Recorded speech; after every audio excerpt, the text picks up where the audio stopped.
morning, ladies and gentlemen. I'm Anita, your master of ceremony for this grand festival.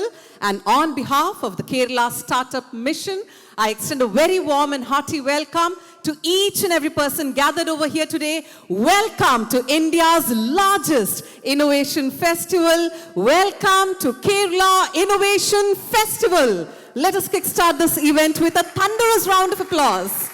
Yes, thank you so much. I think since we are having this event in Kochi, in God's own country, Kerala, to get the right amount of energy, unless and until I speak in a beautiful mother tongue Malayalam, I won't get it out of you. Apol ellavarkum namaskaram. Kerala Startup Mission de bhagat nindum ivide vannittilla ellavarkum Kerala Innovation Festival lekku hardamaya swagatham onnukoodi nalloru kaiyadiyodu koodittu nalla energy-yodu koodittu venam namukku ee grand festival Thank you so much. Ladies and gentlemen, for the next 2 days, over the next 2 days, in this beautiful campus that I just saw today, and I'm like mind blown by the campus, the KSUM campus. Over this campus, we are going to be witnessing, or this is going to be India's epicenter for creativity, for collaboration, for change making. And KIF is not just an event, as you know, it's a festival. It is a celebration where 10,000 plus attendees are coming together, are converging to explore 100 plus product demonstrations, digital technologies, workshops, seminars, summits. Right here we're going to be having various summits where 100 plus speakers are going to share their vast experience, their knowledge. But KIF is not only about acknowledging innovation, it is also about honoring transformation. Yes, a transformation that was brought about by the Kerala Startup Mission, founded in 2006, and which has been supporting new ventures, which has become a powerhouse for entrepreneurship. Just over the past 10 years, Kerala Startup Mission has been able to support 6,500 plus startups. I think that deserves a nice round of applause, right? And it has been able to catalyze more than 6,000 crore funds. That also, I think, is a big achievement for Kerala Startup Mission, and that has cemented Kerala and India on the global innovation map. So ladies and gentlemen, dear creators, investors, policy makers, change makers, students gathered over here today, I invite you to witness the future unfold. I invite you to engage with visionary minds. I invite you to learn from global leaders who are going to share their knowledge and experience over here today. So together, shall we ignite ideas? Shall we collaborate? Shall we shape the future of tomorrow? Right here, right now at KIF, shall we? Shall we begin the celebrations? Okay, thank you so much. So we're going to begin with our inaugural ceremony, after which the summits will be beginning. As I had mentioned earlier, we will be having the Women's Summit. That is the very first summit. She Leads Women's Summit is what we're going to have as the very first summit over here. But before that, we have the grand inauguration of this event. So without much ado, let me invite the following dignitaries on stage for the inaugural ceremony. First and foremost, our superstar, the man behind the Kerala Startup Mission, the CEO of KSUM, Mr. Anup Ambiga. Let us welcome Mr. Anup Ambiga with a big round of applause. I also invite our chief guest for the occasion, the head of Startup India, DPIIT, Government of India, Ms. Mamata Venkatesh. Requesting Ms. Mamata Venkatesh to also join us on stage for the inaugural ceremony. Also requesting our guest of honor, an expert member in the Kerala State Planning Board, Kumar, to join us on stage. Kayyadi ponukonde irikette ട്ടോ. ഇപ്പോൾ monsoon festival ആണ്, പുറത്ത് മഴ പെയ്യണ പോലെ ഈ ഹാളിന്റെ ഉള്ളിലും നന്നായിട്ട് കയ്യടി വന്നുകൊണ്ടിരിക്കണം. I also President of TIE Kerala, Mr. Vivek Krishna Govind, to join us for the inaugural ceremony. So here we are with 4 visionary leaders on stage, requesting our leaders to kindly take your seats on stage as we begin our inaugural program. So, ladies and gentlemen, the very first personality who would be setting the tone, setting the context, and giving the opening remarks for the inaugural ceremony of Kerala Innovation Festival is a visionary technocrat, a serial entrepreneur, and the current CEO of Kerala Startup Mission. ഇപ്പോൾ തന്നെ എല്ലാവർക്കും ആരാണെന്ന് മനസ്സിലായിട്ടുണ്ടാവും. I would like to give a brief introduction about him before we call him for the opening remarks. So he has over 26 years of experience spanning artificial intelligence, life sciences, computational biology, and international business strategy. Mr. Anup Ambiga, the CEO of Kerala Startup Mission, brings a unique blend of technological depth and entrepreneurial foresight to the startup ecosystem. So, ladies and gentlemen, for the inaugural ceremony of Kerala Innovation Festival, giving the opening remarks and setting the right tone, the right energy and context for our event is Mr. Anup Ambiga, the CEO of Kerala Startup Mission.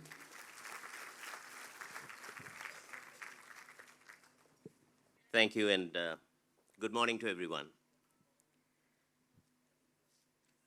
Today I stand here very proud. I was just showing to Vivek news that came out yesterday. As some of you might know, Zoho, which is one of the largest software companies in India, an indigenously developed products company which has got around $1 billion in revenue, valuations of around $8 to $10 billion as we speak, set up a small R&D center in a remote village or town, if I may say, called Kottarakara, Neduvattur to be precise. We have people from Kottarakara sitting here and listening, people from IHRD College of Engineering, Kottarakara, which was a fully functional translational R&D center. They have invested into some 10 or 15 companies.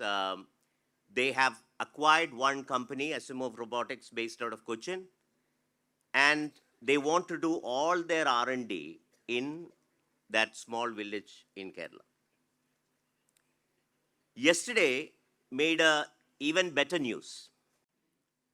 Zoho went ahead and invested, led an investment round of 107 crores into a semiconductor company that is based out of Trivandrum called Netra Semi. Mamta, I don't know if you have seen the news, but Ashwini Vaishnav, the Minister of IT, has shared that news saying that that is the single biggest semiconductor VC investment that has happened in India till date. It is indeed, a great endorsement of the deep tech ecosystem that is shaping up in the state of Kerala. I've been in this job for the last 3 years now. As part of the job, I've been traveling around the entire state. Frankly speaking, I haven't visited that much of Kasaragod and Kannur and Palakkad and Idukki and all that stuff in my life. But as part of this job, I did go to most of the institutions, research institutions, and I am totally convinced that Kerala provides an extremely brilliant decentralized model, which means that if you are now seeing development being concentrated on cities like Bangalore or Hyderabad or New Delhi or Mumbai or Gurgaon, Kerala is that large, big city wherein the development can happen across the state. That is probably going to be the biggest unique selling proposition that Kerala hold. And Kerala Innovation Festival today is not just about technology. The man or the people who have worked behind this festival has made sure that they go beyond tech, they go beyond software. They get into the world of creativity, they get into the world of arts, they get into the world of design, they get into the world of performing arts. Last month, we had a program in Kozhikode called Beyond Tomorrow, where artists came together and see how we will be able to build a creative economy. And as we speak, there is a large transition that is happening in the world, and largely it is about AI. People are making wonderful videos on VO3. People are making extremely good proposals using GPT. There are many tools that has help you to code faster than how you used to code before. So as we speak, there is a large disruption that is happening in the world. And except a few large companies, no country in the world is really leading this revolution. We are pretty much on a fair playground where you're bombarded with, let's say, 100 tools which you can use to do wonderful things in your life. And I really hope that this innovation, and that doesn't actually end with technology. That's what I'm trying to say. It'll disrupt everything. It'll disrupt education. It'll disrupt healthcare. It'll disrupt cinemas. It'll disrupt videos, marketing, sales. Everything is going to be disrupted in the years to come. And we need to start talking about it more. We need to start thinking about it more. And we need to upskill ourselves and get prepared for that revolution to come. And I hope that Kerala Innovation Festival is going to be a first step in doing that brainstorming. And when we all, I keep saying that, people are slowly getting tired of this panel discussions. 4 or 5 people sit on the stage and they share the gyan, and people listen to it, and then they disperse and nothing comes out of it. But I keep going back to this statement. There is always one piece of knowledge that you can take out of the room. One piece of knowledge. And that piece of knowledge might change your life. It might. It need not necessarily, but it might change your life. You might meet that one person in the room. He or she might be able to change your life.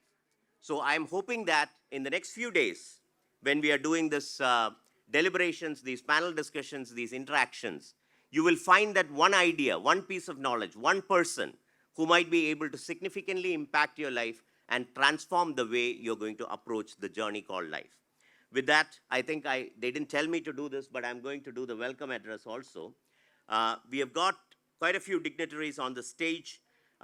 We have Mamta, who is heading Startup India. Mamta, we are very glad that a woman is leading Startup India initiatives. We believe that women bring perspective, decency to the organizations all the time, to the class, to the organization, to an event. She is a very well accomplished leader in the startup world, and under her leadership, we truly believe that India is going to make great strides. And welcome, Mamta, and thanks for making it today to this event. We have Madam Mini Sukumaran. I'm sure, are you a PhD, madam? You're not, okay. Because planning board members, they feel very offended when I don't say doctor. So I just wanted to make sure, Madam Mini Sukumaran is here. She's the planning board member. She works out of Trivandrum and very well informed about the activities of Kerala Startup Mission, because every year, as part of our budgetary requirements, we go to the planning board and present all the wonderful things that we want to do, and planning board asks us a lot of questions, and many a times madam and her colleagues are kind enough to give us what we want to do these wonderful things that we do. Thank you, madam, for being here today. Vivek has been a friend, a well-wisher of the system, a part of TIE, an integral part of TIE. We have been working, and I have to comment a little bit about TIE here, because many a times the problem with Kerala is you don't get money to do things, as opposed to a Bangalore or a Hyderabad or a Delhi. You have an idea. People always complain that you're much better off if you're in Bangalore, right? Because you have a better chance to raise your initial capital. It's like the Valley, they say, right? In Valley, if you have a utopian idea, there might be a bunch of crazy guys who might be able to fund your idea. And that is how PayPal happened, and then the PayPal mafia happened, and then all these people like Elon Musk and Peter Thiel came around and funded a bunch of these crazy ideas, right? And that is how Valley happened. TIE did this wonderful exercise of creating what I would call the first angel network of Kerala, called Kerala Angel Network, right? So if you have an idea and have got a reasonable traction to it, then CAN is one of the angel networks that you can go to. They will evaluate you, they will slice you, dice you, and try and see if you could get some money.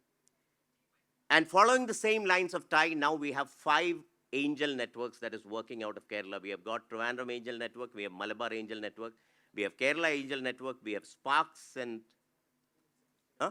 Phoenix Angels based out of Thrissur.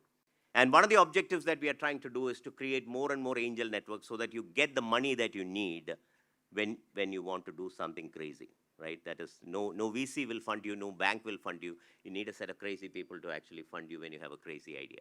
And that is something that we are trying to do. With that, I think I've taken enough time for the day. I welcome each and every one of you because without participation, no program is complete. I know it's a rainy day today morning. Rain and shine keeps coming back and forth. Thank you all for coming here today. And I would like to end the speech by just saying this, right? What I said before. I hope you'll be able to find that one mentor, one investor, one idea, one insight that is going to transform your life, change your life. And I'm sure that great things are going to manifest out of this. Thank you very much, ladies and gentlemen. Thank you so much, Anup sir, for setting the right context for this event, beautifully welcoming our dignitaries on stage, thanking our participants for coming over here in spite of the monsoon rains.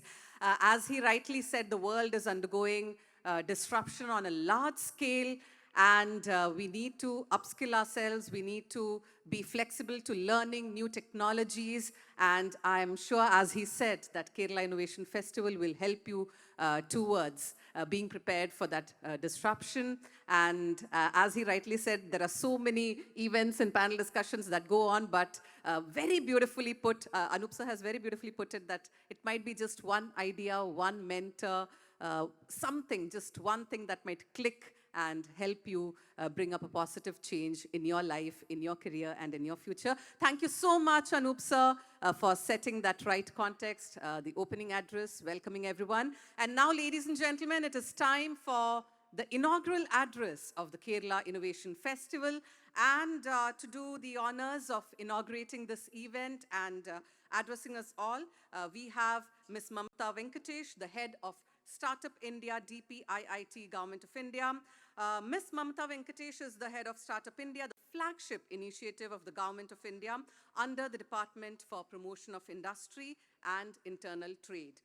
Appointed in July 2025, she leads national efforts to accelerate innovation, entrepreneurship, and job creation across the country. With a strong focus on inclusive and regional innovation, Ms. Mamta champions startup growth in Tier 2 and Tier 3 cities, fosters support for women entrepreneurs, and drives sector-specific acceleration programs. Under her leadership, Startup India is entering a new phase of strategic expansion, bridging policy with on-ground impact to empower 135,000 DPIIT recognized startups across India. That is a very big number and a large scale indeed. So with a big round of applause, let us welcome our chief guest, Ms. Mamta Venkatesh, to deliver the inaugural address. Good morning, everyone, and I truly be honored to be here, sir. Thank you so much for having me here, and after taking charge, this is my first public address, and being in half Malayali, what more I can ask for, right? So thank you for having me here today, and as we gather here, sir, I would like to congratulate for completing a decade of Kusum. That's a great achievement. Startup India itself was not formed before this was formed, actually. As part of KIF, and the crown of KIF is She Leads Summit, and I take pride to say that. And I just saw a lady who walked in along with her child, and that says it all, right? So we, being a daughter or a wife or a mother, filling in for every role that we are part of, and being an entrepreneur, she's here with a child, and a great, that's the energy of women leaders across, right? So Kerala has got, like I said, 6,500 plus startups that has been just announced, but I must tell you, sir, the numbers are wrong. We are more. DPIT registered itself 7,000 plus. That means, the state connecting with center, this is the very, very first state which has 100% of DPIIT registration. We generally go to different state asking them to register on our portal and take all the facilities that the center provides. But this is the first state which has 100% of registration. And I must say, sir, this is all because of you and the Kusum team, which is putting great effort to tell them what is happening across country. So with that, I would like to take you guys more on what Startup India sir was talking about, more on funding availability and many more things. And I'm here to share a bit of knowledge that there is a huge pool of fund across ministries dedicatedly for startups, because country is more and more interested towards the entrepreneurs, towards the startups growth across. So with that, Startup India started in 2016 January with a clear-cut 19 action plan, where we support across vertical startups, across states, and also bridge the gap between different countries and India. So far we have over 1.8 lakhs DPIIT registered startup, and we are trying to encourage more and more folks to register, but with us itself, it is 1.8 lakhs registered startup we have. And where these startups are making lots of change in across lives, right? Creating 19 lakhs plus jobs across 56 industries is commendable.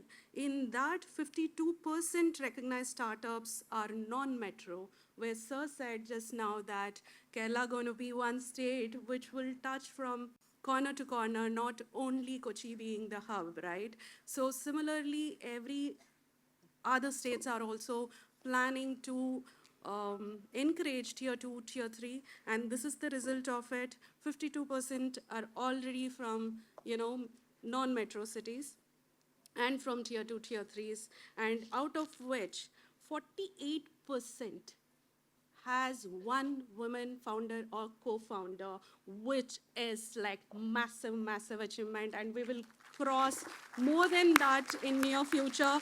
And this shows how women are leading the country, right? So then, over 31,000 plus startups are onboarded on GEM platform.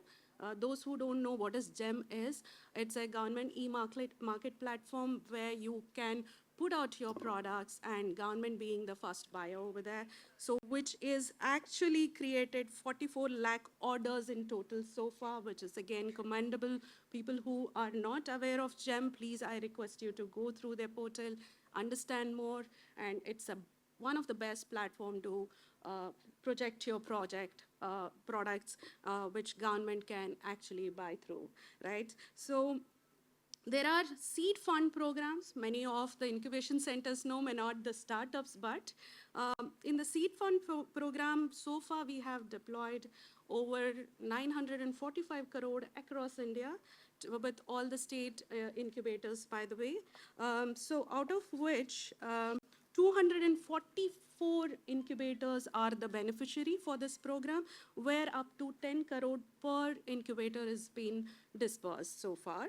So benefiting almost 3,000 startup across India for a seed funding, whether you are in ideation stage or you're still in a prototype. That seed funding is helping student entrepreneurs or even a new founder to have some kind of an elevate fund and then reach out to the angels, right? So there is a massive effort alone from DPIT is being put, but similarly, every other ministry also has a dedicated funds for startups, which I would like you guys to go through, and also avail facility through incubators. That is one. And we also have Fund of Funds, which has been recently announced. The Fund of Fund 2.0 is recently announced, which is 10,000 crore alone from DPIIT, which will be monitored through SIDBI, where the funds will be given for AIFs, which is micro VCs, by the way. And so I would like to request you that we want to see more of Kerala AIFs to participate and take the funding from the center and support more and more startups, because there is very, very less AIFs which got, been a beneficiary in the last trench. At least we would like to invite more and more AIFs from Kerala in this front, right? So there is something called credit guarantee. How many of you have heard about credit guarantee from the startup ecosystem here? Can you please raise your hands? How many? Very few, less than 10, right? So there's something called credit guarantee scheme that Startup India hosts, where you get the credit from the bankers for which the government is a guarantor of 80%, right? Without any collaterals, they give the funds. So far we have reached 281 loans for startups. Across industries, worth of 600 plus crore money is being given as a credit guarantee loans for the startups, right? So this is something, and we closely monitor those loans as well, and such startups have been able to create 25,000 plus jobs across. So there is some kind of change makers who are availing all sort of facilities across state government and center government initiatives. I request you guys to actually go through this as well. Don't think if the angel investors or VCs have not come on time, just go and check how the credit guarantee works. There is certain parameters to it. If you're eligible, you will still get the support, right? So then we don't look only at fundings, right? Startup India is in charge to also look at regulatories, policies, and many more things for ease of making business, right? So far, Startup India has changed 63 plus regulatory reforms across to help our startups to run their business smoothly, whether it is within India or even internationally. So that is where our role comes in terms of helping startup from the policy and regulatory points. And so far, there is something called tax exemption for startups. How many of you know that? Tax exemption for startups, right? So it is called 80IAC initiative, where startups have been given 3 years of tax exemption within 10 years of their incorporation, right? So startups apply for that and take the benefit. So over 4,000 plus startups have availed the facility so far for tax exemption, and we are in a cycle of reviewing many, many more applications, which happens on the regular basis. There's no time period you can apply. If you're not complied, if you have been rejected also, don't worry. It's just a 3 months of lock-in period which happens, and then you can work again on your documentation and reach the criterias and apply back again. So that is one thing I would like to encourage all the founders sitting out here to avail the facility of tax exemption, which will give a big elevate. You can put that fund back into your R&D or many other marketing related things. So that's the main reason the government of India has come up with this scheme as well. So in terms of market linkage, internally, of course, yes, we have GEM platform, but that is not enough, right? We need access to international markets and visibility. So what does Startup India do? We host startup. We take them on delegation to different countries. Even the other countries are very, very interested in Indian startups.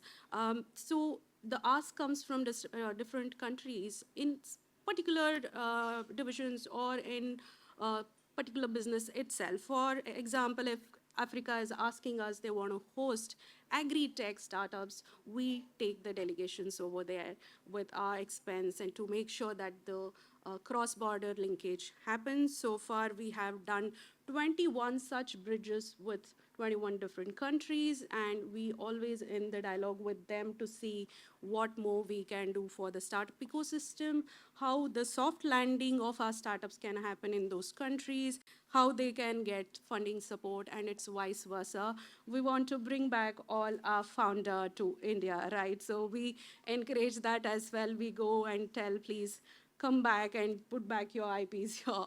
So with that, I would like to tell folks sitting out here there's a huge support from the center to do everything that needs for you to grow here.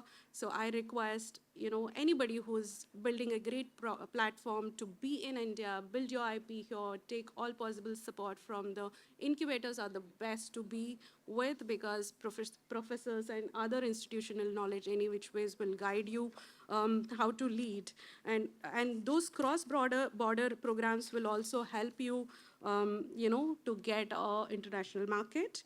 With that, in terms of what the center and the Kerala state have been benefited so far, I would like to take some numbers on that when it comes to funding. In seed funding programs, we have supported so far from the point one program, we have done almost 19 crores across 5 incubators in Kerala. So that is something which has been done. And so again, I have a request here. You have more than 60 plus incubators in Kerala. The participation is very less. Maybe because of the criteria, they would have not been selected. Out of 60, we have selected only 5 incubators. We request if you can run an incubator acceleration program to train incubators on how to apply, what are the parameters to be achieved. It will be great benefit for even other incubators to apply for it and further do a seed funding for the startups. That is one, and we are working on seed funding 2.0, which will be a larger amount than the earlier. Earlier, we were running with only 1,000 crore, but now we have requested cabinet to do it 10x if possible. So with that, there will be a huge opportunity for incubators to apply for seed funding programs and help many, many, many startups here. And I would like to just ask, how many incubators are there in this room? So you are from Bangalore. So yes, so we would like to have more and more incubator participation also, without any invitation, I will attend next year's Kusum as well, for sure. And I would like to see more hands raising from incubation. So that is one. And then we have this fund of fund, as I said, which has been announced. 2.2 has been announced now, but in 1.0, almost 28 crore under credit guarantee, and 300 plus crore is being deployed into AIFs in Kerala. That is again a huge, but not to the mark. We need to have more AIFs coming out from Kerala and getting fund of funds and invest in the Series A plus startups. And also for deep tech, there's a huge focus on deep tech now. You guys would have heard like DST and other entities are being announcing a larger pool of funds for deep tech. So there is a great interest, and we would like to encourage innovation, deep tech, in precision manufacturing, which takes a lot of time to come out with a good product. But there also, center would like to have an handholding and see wherever a little funding can be provided where the startup won't die, right? So that is one more good thought and an initiative that central government has done, and Kerala is being a beneficiary there as well.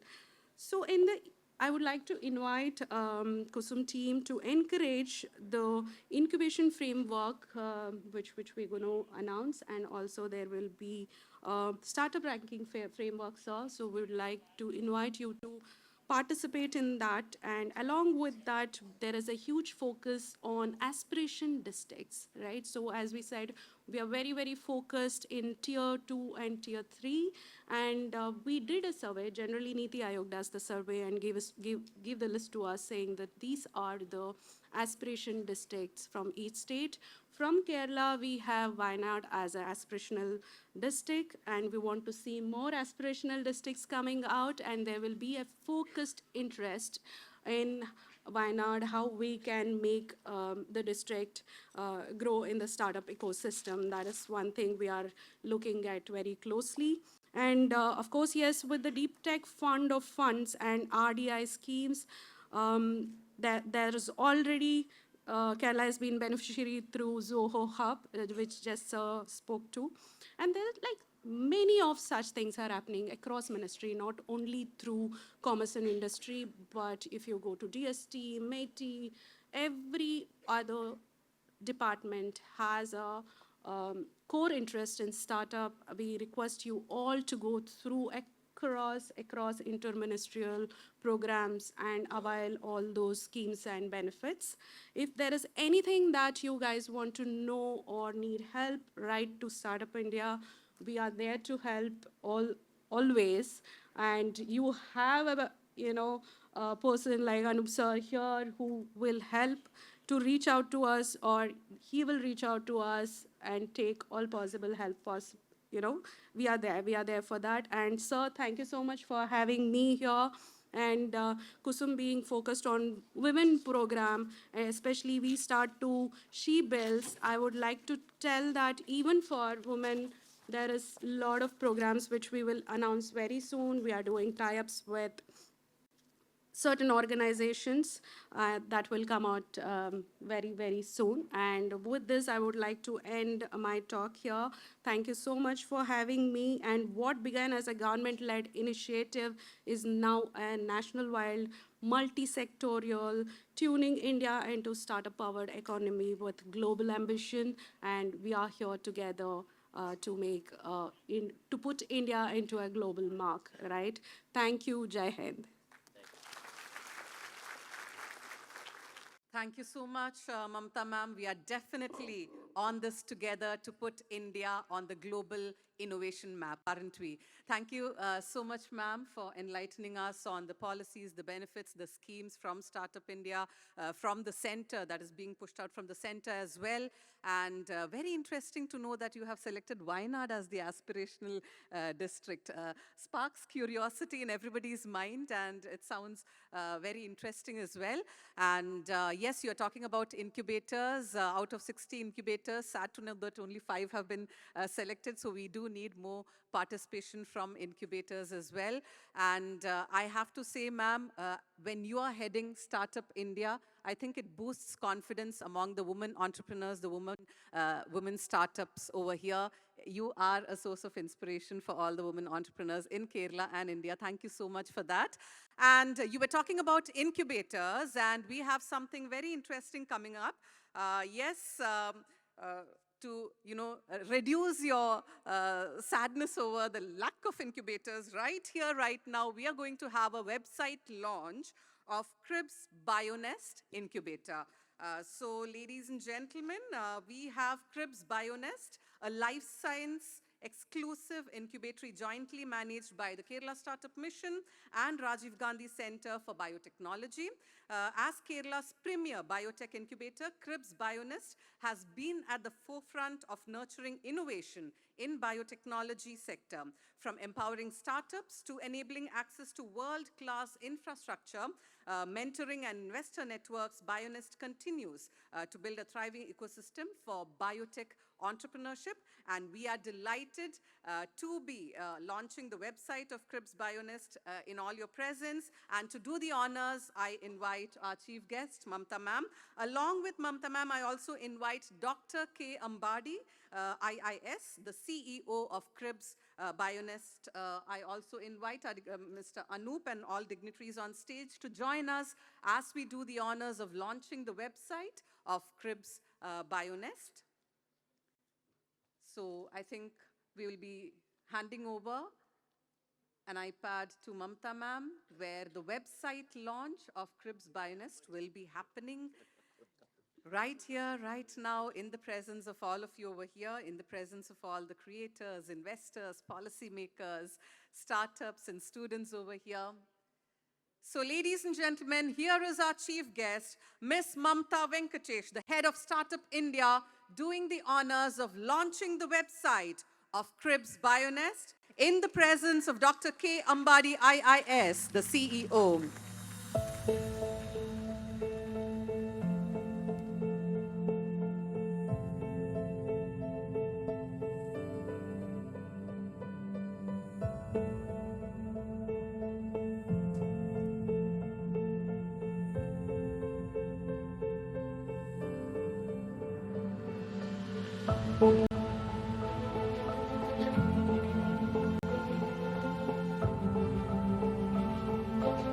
Yes,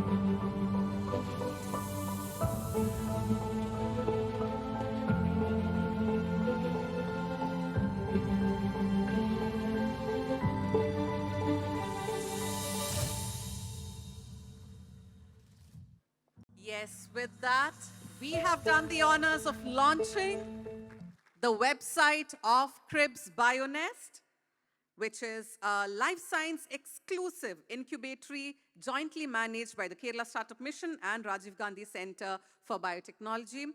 Thank you so much, Dr. K. Ambari, for joining us for the launch. So all the biotech enthusiasts over there, we have an incubatory, Cribs Biotech.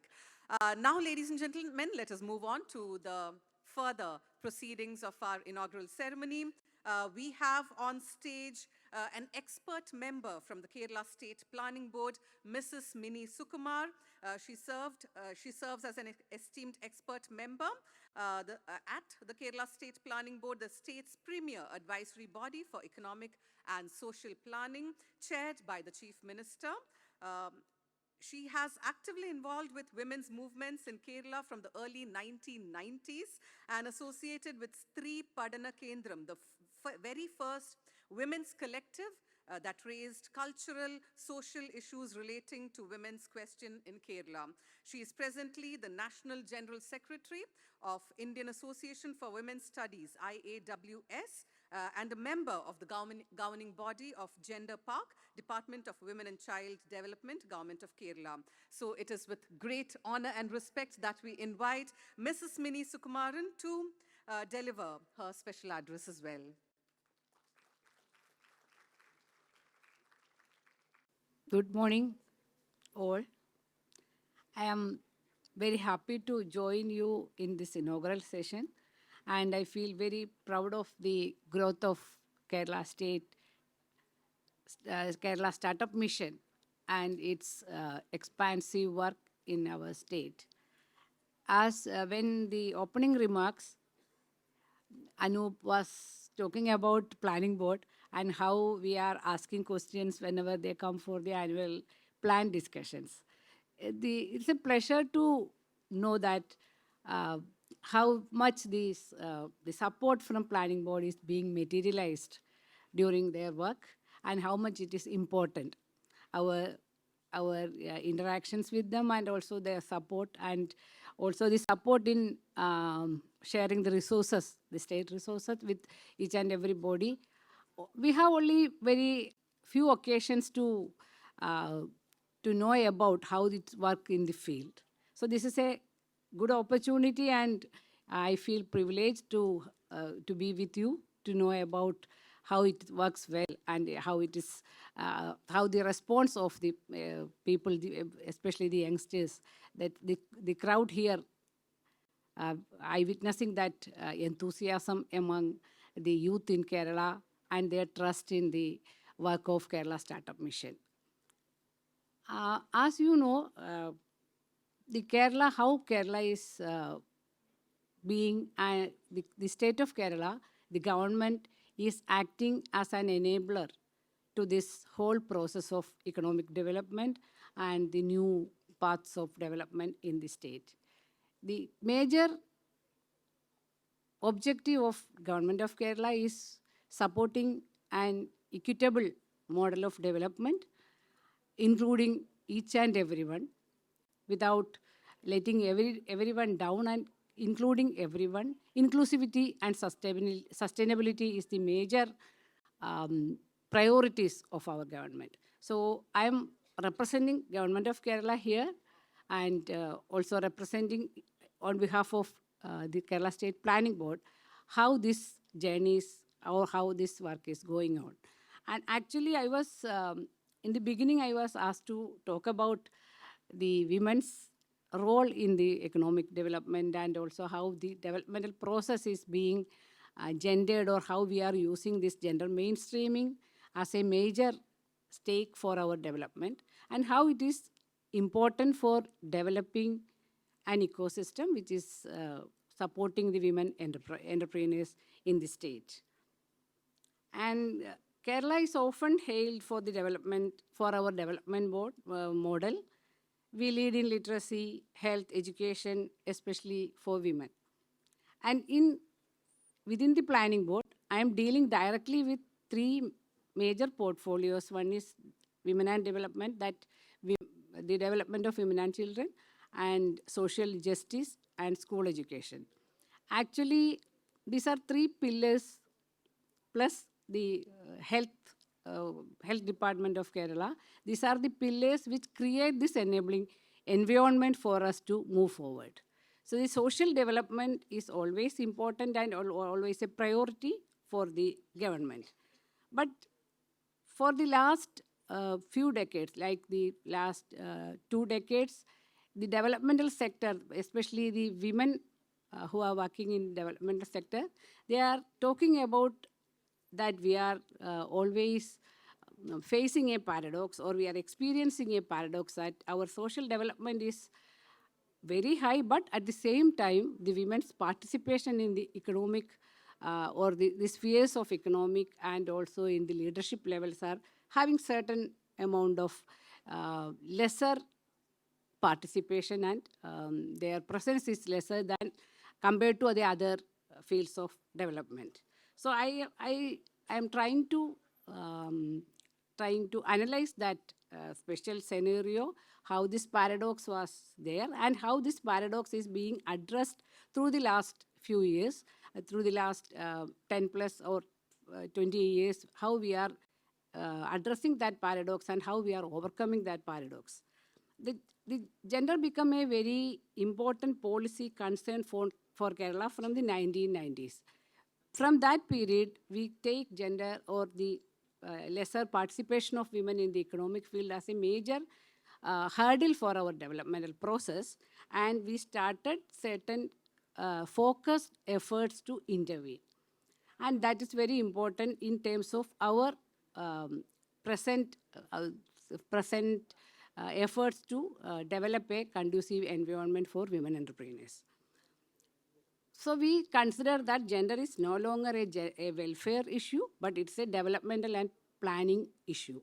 And it has to give a priority. So certain very significant steps were taken by the government, like the women component plan at the local development programs, where the 10% of the total plan funds are given to projects which are directly supporting women, and it's working well in Kerala. And the establishment of a new department in 2018, that Department of Women and Child, and we start introducing gender budgeting as a systematic effort to earmark a certain amount of funds in each and every department, each and every agency, and each and every institution for the special needs and the special development of women-centered projects.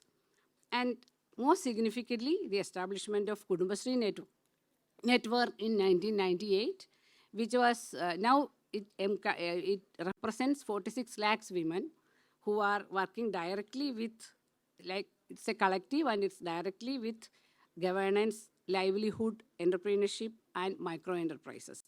So these very important steps taken by the government shows the commitment of the government to change the employment and women's development scenario in our state. As we all know, all our higher education institutions, the number of women students are always higher than the men students recently, and it's increasing. But that never reflects into the employment sector. There are many such problems in between completing the education and then try to an employment, whether it is a formal employment or any other sort of an employment. Despite this institutional groundwork, we are experiencing a lower amount of women's participation in the Kerala economy. So the female labor force participation rate is always a major hurdle, and the government is addressing to raise that participation rate from every year we are trying to better that participation rate. And in that area, the new new interactions or the new commitments towards this non-formal education, non-formal employment sectors are very important. And also we are seeing a very interesting phenomena that we are analyzing the patterns of employment and education of women in Kerala, and we see that among the postgraduate women, 70% of the women are willing to work, but they remain unemployed because of the non-availability of matching employment or many other family and other commitments. And that rate is much higher than the all India average. So we need to address that problem. And also the women dominate in care work, in the unpaid care work within the home, and also many lower paid jobs in the informal structures. So there's a shift we can see regarding the women's employment. There's a shift from the agricultural sector to non-farming activities, but there also it remains like mainly in the service sector. And but there's a very important and very significant change happened during the last few years is that sectors like IT, healthcare, and education have opened new opportunities, and women are becoming about around 30% of the workforce in the technopark and other related agencies. So that's a major change happening, and it has a longer impact in many other fields of the women's presence in our in the society and also the leadership roles. So these patterns, what these patterns tell us? These patterns tell us that the issue is not women's unwilling to work, women are unwilling to work. It is not their unwillingness, but it is the availability of good jobs, gainful employment, and also to utilize their higher education and higher potential in the employment sector. So to overcome these issues, we have to address certain structural barriers, mainly the social barriers and the increasing amount of unpaid care work within the home, the lesser number of supportive systems for that, and also the demographic transition happening in our society, where the elder population is becoming more and more, and the number of people living in the 60 plus age category is increasing, and the care work which is directly taken up by the women are also increasing, and women have limited access to capital markets and mentorship to enter into other forms of employment. And also entrepreneurship and other things are still having certain social barriers for women to enter. So the gender budgeting process, as well as the policy of the government, the gender policy of government is looking into break these barriers and also to get more support. So in that area, the planning board is entering, and planning board is trying to make this gender budgeting process to support these forms of new opportunities and to overcome this type of social barriers. So for making such an enabling entrepreneurship ecosystem and also for an enabling employment ecosystem for women, government is supporting in many ways. One is more investment in terms of skilling and employment generation in terms of skilling, upskilling and reskilling of people, and also support for the career break women to come back and continue their work, and also certain programs like Back to Lab for continuing their work in the, if there is a break in between their career in the, their education in between, and also new programs in the higher education sector to support more women. And in another phase, the government is supporting the employment generation program in the non-traditional sectors. That in certain, we know that women are concentrating in certain sectors like like the service sector, health, education, etc., etc. But now we are trying to create more opportunities and more funding support to the non-traditional sectors. And the one major success story is coming from the tourism sector, in which the responsible tourism mission is supporting new ideas and new women's initiatives, and they are trying to develop the destinations which are gender friendly, and they are working with UN Women to identify the major destinations and making this gender friendly infrastructure, and also they are conducting certain safety audits to make it a gender friendly destinations. In that process also, there's a lot of opportunities for educated skilled women to enter and trying to build up uh, new form of entrepreneurship and startup solutions in that field. Like that, one of the other major area for which government is looking for, we are looking for new ideas and interventions in terms of making support systems for geriatric care and child care and other support for the employed women.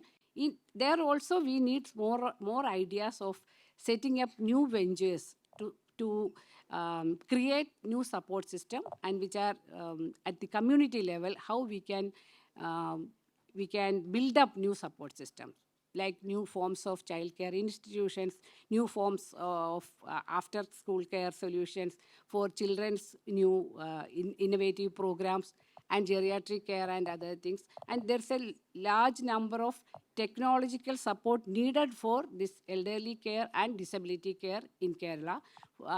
There also we need lot of ideas, and I request all sitting in the hall to come forward with new ideas, new solutions, and new technological solutions for this supporting this social needs of our society.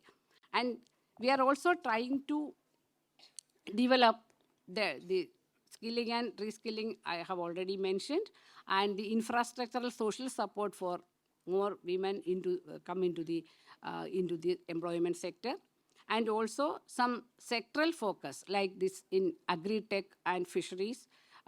We are trying to build up new programs to support women working in certain special areas, and also knowledge-based entrepreneurship.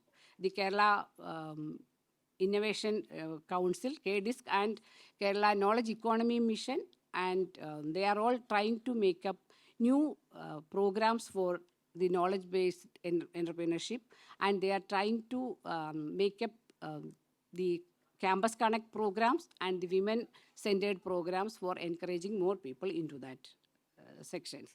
And also a certain amount of financial and institutional reforms through this Kerala Women Development Corporation, as well as the other forms of institutions. We are trying to give more and more financial support, soft loans and other things to women. And one of the major hurdles still we are trying is that solutions in the care economy, and overcoming that care burdens and redistributing the care burden within the society, within the family, and making more space and time for women to come out and take the work, and how to utilize the women's workforce. We have a detailed study. We have a working group and on women and employment for the 14th five-year plan, and we studied in detail about the economic patterns and women's preferences and the patterns of work in the state, and they come out with many solutions and many recommendations. Everywhere we are seeing that we have the availability of experienced and educated women workforce is there, but the rate of unemployment is very high. So how to bridge that gap, and how to bridge that paradox, how to address that paradox that we are looking for. And in that area, government is committed to give full support for this system, and the planning board is still we are we are in the ongoing process of analyzing these patterns and looking into the gaps and how to bridge new solutions. But we need new solutions for a new way of looking into that. And I think some of the suggestions made by Mamta is very much useful for creating this new platforms and new solutions for this, to filling this gap. And we will be trying for that. And this will be a great opportunity for understanding more and more into more and more experiences from the people who are working within this system, and also like someone who are working outside the system. And we have in Kerala, we are all comfortable with women's work, with always with the formal employment, salaried employment, etc. Still, we have a higher rate of representation in that area, but it's a stagnant field, and we are seeing that there's a stagnation for the last 10 years in that field, and it's not growing up. So how to develop the other fields of employment and other fields in the economy is a major problem. And we can support this socially motivated or socially centered developmental model, and in which we can, this Kerala Startup Mission is trying to develop that sort of a space for the educated women in Kerala, I think. So how to build that gap is the major hurdle we are facing now. But government is totally committed with, and I was talking about this gender budgeting program of Kerala. It's a consistent effort and working with all the departments. We are working with all the departments, and you can see that the entire document in the Department of Finance website, in which we have listed out all the programs, all the schemes, and all policies or related to this gender budgeting process, and how to make it more effective. I am inviting your suggestions to make it more effective, and whatever suggestions you have, please come forward and tell us how to make it more effectively, and how to make it take it forward. And the new women who are coming into the employment area or into employment, they need more support, and we are coming with a childcare policy that will be coming out soon. And we are working on a childcare policy to support the working women within their, not only women, the men also, the youngsters who are ready to work outside their homes. That also we are supporting. When Anup was talking about that new initiative in Neduvattur, there are main such suggestions are coming out to make these co-working spaces and working spaces for knowledge-based employment in the rural areas. But there also a great need of the support systems are there, like to replace this care burden from women. So that also should be considered, and how to make it more effective. Thank you. Thank you so much, Mini Ma'am, for opening our eyes to some hard-hitting facts. Really sad to know that we have this paradox where Kerala is very high on social development, but very behind when it comes to inclusivity of women in the workforce. 70% of women are willing to work, yet we are not having suitable jobs or a suitable social environment or support system. That's very sad indeed, and I hope that the gender policies, the gender budgeting that is being rolled out by the government will help in bridging the gap. And we hope that Kerala Innovation Festival will also be a platform to bring out new ideas and be able to view this issue in a new way and find solutions for this really big problem. Thank you so much, Mini Ma'am, for enlightening us on those statistics, making us aware of what's happening in Kerala. Now, ladies and gentlemen, the final person who would be addressing us for this inaugural ceremony is the president of TAI Kerala, the regional chapter of the Global Entrepreneurship Organization, and a senior partner at Verma & Verma Chartered Accountants, Mr. Vivek Krishna Govind. He's also held leadership roles, including Vice President of the Kerala Management Association and Chairman of Young Indians under the Confederation of Indian Industry. So requesting Mr. Vivek to deliver his address. Thank you very much for the introduction. Most distinguished dignitaries on stage, off stage, and my dear students present here. It gives me immense pleasure and pride to be here in this beautiful venue where we're all celebrating, the first, a very unique, what has been called the Kerala Innovation Festival, the largest startup innovation festival in the country, as a nice little newspaper which has just been brought out in connection with this. That's the caption there. So this is an occasion to celebrate. The moment you use the word festival, it goes beyond conclave and summit and conference. So objective here is that we must all celebrate. It's 2 days of fun, 2 days of innovation, 2 days of ideation, 2 days of music, laughter, movies, everything that goes along with the word festival.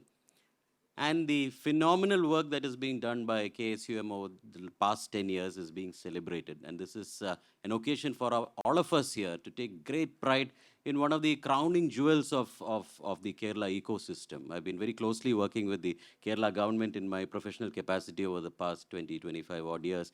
And I must say that this is one institution that we are all so proud of. It goes by, I go back in time 10, 15 years ago when we had the makeshift water tank, which was converted into the startup village back then. Some of us who are old timers here would remember that water tank, how that got converted into. I had the opportunity to be part of the discussions where this venue had to be taken over from Kinfra, where some of the very dynamic bureaucrats, P.H. Kuri and Shiv Shankaran, and all of that. I mean, I remember the contribution and the way in which they were convincing the government at that point in time, brought in very, very eminent, people who were not really part of government, but who were connected, academician like Dr. Saji Gopinath, entrepreneur like Anup, to come in, to take the lead, to convince them to be a part of the ecosystem, to lead the ecosystem, to take it forward.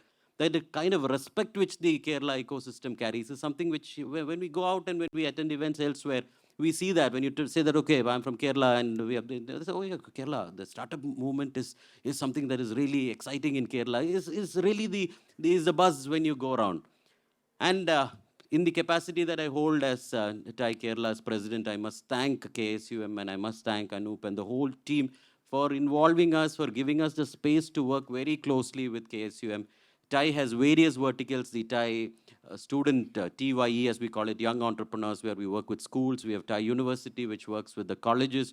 We have a capital cafe where we work with young entrepreneurs. We have the Kerala Angel Network, about which Anup spoke earlier, where we are actually, that's the funding arm of TAI, where money is actually put into various ventures. And all of this is working in a robust manner thanks to Kerala Startup Missions. Very, very, very close association with us, the guidance that we get from them and the kind of push that we get from them. At all points, very, very closely networked, we work together in this ecosystem. And as we move forward, I'm very sure that KSUM and TAI will continue this association. This is the 10th year of this wonderful Kerala Startup Mission movement. It was a startup village, a different entity at that point. Got the new KSUM was formed a little over 10 years ago, and today you're seeing this wonderful digital hub, and I'm sure so many more things as we celebrate the 20th and the 30th year, etc. of KSUM, we will see this grow, flourish, and we can all take great pride in that. With these words, let me once again thank all of you, and God bless you all. Thank you so much, Mr. Vivek, for your wishes, for your felicitations. Yes, 10 years is just the beginning. We will be together for the 20, 30 years of celebrations as well. And happy to know that TAI Kerala is closely associating with KSUM and, rolling out a lot of activities. And with that, ladies and gentlemen, we have come to the end of our inaugural ceremony. So Kerala Innovation Festival 2025 is officially inaugurated and launched. Thank you so much to all the leaders on stage, to all the participants sitting over here.